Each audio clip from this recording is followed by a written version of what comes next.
De quoi souffre aujourd'hui la police? Parce qu'on a parlé des moyens, mais je pense qu'il y a aussi un climat.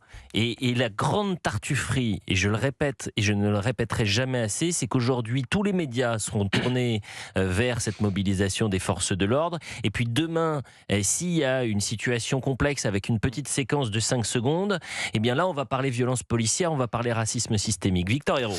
Je pense, et vous l'avez dit, qu'au-delà du manque de moyens, de la hausse de la violence et des affronts à la marge de la France insoumise, etc., il y a ce discours ambiant qui est insupportable et qui est malhonnête intellectuellement, qui consiste à mettre le délinquant et le policier sur le même plan, en disant quelque part ce sont un peu les mêmes coupables, et encore non, puisque le délinquant, lui, a le droit au bénéfice du doute et aux excuses sur son passé, sur le manque de moyens, peut-être sur des drames familiaux, etc.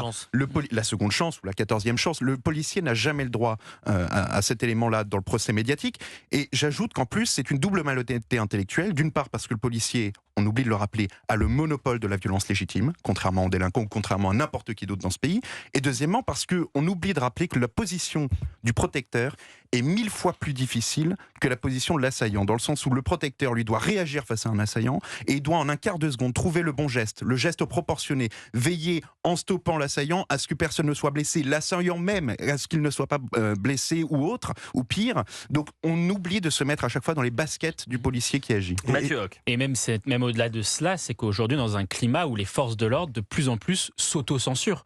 On a ce cas-là qui existe au niveau des enseignants, mais aujourd'hui, pourquoi les policiers s'auto-censurent? C'est parce que lorsqu'ils interviennent, notamment dans le cadre de refus d'obtempérer ou autre, c'est soit la prison, soit le cercueil d'une certaine façon. Pourquoi? Parce qu'aujourd'hui, c'était une enquête qui avait été menée par le ministère de l'Intérieur sous Gérald Darmanin en 2023 sur les refus d'obtempérer.